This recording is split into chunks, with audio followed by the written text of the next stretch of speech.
Apa kabarnya kalian hari ini? Ibu doakan semoga semuanya baik-baik saja. Dan jika ada yang sakit, ibu doakan agar yang sakit agar diangkat penyakitnya dan segera diberi kesembuhan. Nah, sebelum ke pelajaran inti, ibu mau tanya ke kalian. Kalian masih ingat tidak pelajaran apa kemarin yang kita bahas? Kira-kira kalian tahu tidak? Nah, kalau kalian lupa, kemarin itu kita belajar tentang memahami hubungan antara sumber daya alam dengan lingkungan, teknologi, dan masyarakat. Dan ada hubungannya juga terkait materi kita di hari ini. Hari ini kita akan membahas mengenai dampak pengambilan bahan alam terhadap kelestarian lingkungan. Nah, menurut kalian bahan alam itu apa sih? Yang tahu tidak? Nah, bahan alam itu yakni adalah bahan yang diperoleh dari alam sekitar, baik yang memiliki karakteristik keras maupun lunak yang kemudian dapat diolah untuk menjadi berbagai produk kerajinan yang dapat dimanfaatkan oleh kita sebagai manusia untuk memenuhi kebutuhan sehari-harinya. Nah, sekarang kita akan memasuki tema 9 yakni Kayanya Negeriku dengan subtema 3 pelestarian kekayaan sumber daya alam di Indonesia di pembelajaran ke-1. Nah, berhubung kita membahas mengenai sumber daya alam yang ada di lingkungan kita, Ibu mau tanya sumber daya alam itu apa sih? Nah, sumber daya alam itu adalah segala sesuatu yang dapat diperoleh baik dari lingkungan berupa beraneka ragam makhluk hidup maupun benda-benda tak hidup yang dapat dimanfaatkan untuk keperluan manusia. Nah, macam-macam sumber daya alam pun dibagi menjadi 3, yakni yang pertama ada berdasarkan manfaatnya, yang kedua berdasarkan ketersediaannya di alam, yang ketiga berdasarkan jenisnya. Untuk yang berdasarkan manfaatnya itu dibagi juga menjadi 3. Yang pertama itu ada sumber daya alam penghasil energi, yang kedua sumber daya alam penghasil bahan baku, dan yang ketiga sumber daya alam untuk kenyamanan. Lalu yang berdasarkan ketersediaannya di alam, yakni juga ada 3. Yang pertama ada sumber daya alam yang kekal, 2 ada sumber daya alam yang tidak dapat diperbarui, dan yang ketiga ada sumber daya alam yang dapat diperbarui. Untuk yang berdasarkan jenisnya itu hanya dibagi menjadi 2. Yang pertama ada sumber daya alam non hayati, yakni meliputi segala sesuatu yang bukan makhluk hidup seperti udara, batu bara, logam, dan yang lain. Yang kedua itu ada sumber daya alam hayati yang meliputi berbagai makhluk hidup seperti berbagai mikroorganisme, tumbuhan, dan juga hewan. Nah, sekarang setelah kita mengetahui macam-macam sumber daya alam, di sini Ibu juga punya dampak pengambilan sumber daya alam. Di dampak pengambilan sumber daya alam ini, mari kita mengamati gambar. Di sini Ibu mempunyai banyak gambar yang nantinya akan kita tentukan. Mereka ini masuk ke kategori yang mana? Di sini ada hutan, gunung, sungai, laut, dan juga lapisan tanah. Mari sekarang kita tentukan gambar-gambar ini termasuk ke pengambilan bahan alam di daerah mana. Nah, untuk gambar pertama ini di sini ada bumi ikan dan juga pokok harimau yang dimana ini masuk ke daerah sungai. Lalu di sini juga ada penebangan pohon yang dimana ini masuk ke daerah hutan. Selanjutnya di sini juga ada terumbu karang yang telah diambil oleh manusia dengan cara yang tidak tepat. Ini masuk ke laut. Selanjutnya di sini juga ada penambangan kapur yang dimana ini masuk ke lapisan tanah. Lalu di sini juga ada kebakaran hutan. Ini bisa masuk di gunung. Bisa ya. Lalu di sini ada penambangan minyak. Ini kita masukkan ke daerah laut.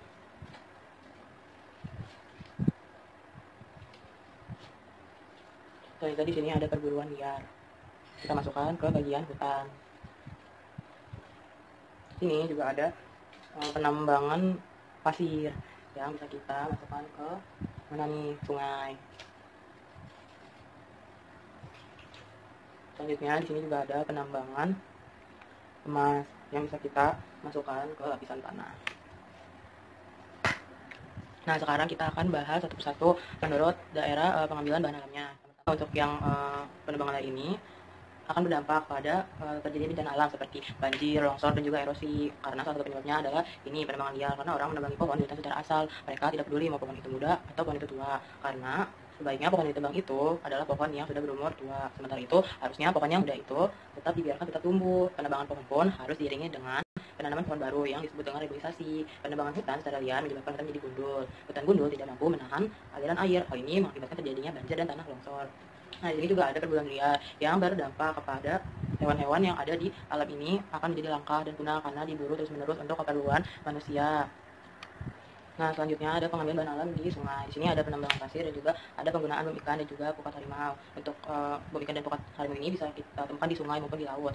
Nah, yang untuk penambangan pasir ini, hasil sungai yang diambil manusia itu berupa batuan dan berupa pasir. Batuan berguna menahan kecepatan arus sungai. Penambangan bahan tersebut secara besar-besaran dapat menyebabkan kerusakan. Hilangnya batu-batuan menyebabkan pengisian daerah di sekitar sungai. Ikan-ikan juga akan kehilangan tempat tinggal dan terbawa arus.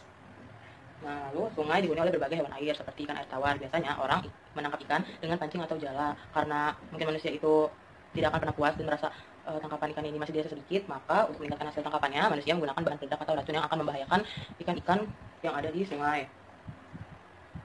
Nah, bahan peledak dan racun membunuh ikan-ikan yang tidak ikut terambil. Jika cara ini terus-menerus dilakukan, ikan-ikan di sungai pun juga akan punah. Nah, selanjutnya kita membahas yang ada di laut. Untuk pengambilan bahan alamnya di sini kita ada pengeboran minyak dan juga ada perusahaan terumbu karang. Ini juga yang tadi termasuk ke pengambilan bahan alam di laut. Laut menyimpan sumber daya alam yang melimpah, tetapi banyak manusia yang menangkap ikan menggunakan pukat harimau seperti tadi. Pukat harimau ini berupa jaring-jaring yang lubangnya itu sangat amat kecil. Bisa dilihat di sini. Pukat harimau ini tidak hanya menangkap ikan besar, ikan-ikan kecil pun juga ikut terjaring oleh pukat harimau ini. Jika tindakan ini tidak dihentikan, maka ikan-ikan di laut akan semakin berkurang. Karenanya pemerintah telah melarang penggunaan pukat harimau. Lalu sehingga bila oksigen berkurang dan hewan laut pun akan kesulitan bernafas. Selanjutnya ada pengambilan terumbu karang untuk dijadikan hiasan. Terumbu karang dieksploitasi besar-besaran untuk bahan bangunan, pengerasan jalan, bahkan juga dijadikan untuk souvenir. Terumbu karang berfungsi untuk memecah ombak, memperlambat arus, merupakan habitat jenis ikan dan biota laut lain. Mempunyai poster mengenai reboisasi. Bisa kalian lihat. Poster ini merupakan poster tentang penyelamatan lingkungan. Di sini ibu ingin kalian membuat poster mengenai reboisasi sebagai salah satu upaya dalam mencegah kerusakan lingkungan akibat pengambilan bahan alam secara berlebihan. Nah, dalam mengerjakan poster ini juga harus memenuhi syarat. Ibu bacakan ya syaratnya. Di sini juga ada kalimat yang digunakan harus menggunakan kosakata baku dan kalimat yang efektif, lalu mampu menarik minat para pembaca poster ini. Poster juga sebaiknya dilengkapi dengan gambar.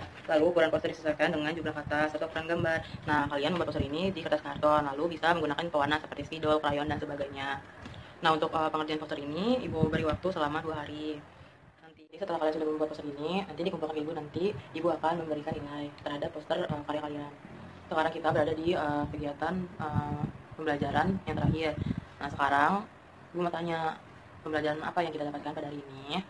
Nah, pembelajaran yang kita dapatkan pada kali ini yakni bahwa kita dalam pengambilan bahan alam harus disertai dengan pengambilan yang bijak, karena jika kita mengambil bahan alam tanpa disertai dengan pelestarian lingkungan, maka akan membuat alam yang kita miliki saat ini pun menjadi rusak, dan sumber daya alam yang ada saat ini pun akan menjadi punah dan cepat habis karena diambil terus-menerus tanpa memperhatikan pelestarian yang akan dilakukan.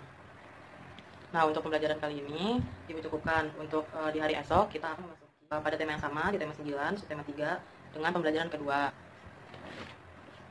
Dan pembelajaran kali ini ibu cukupkan sampai di sini. Wabillahi taufiq wal hidayah. Wassalamualaikum warahmatullahi wabarakatuh.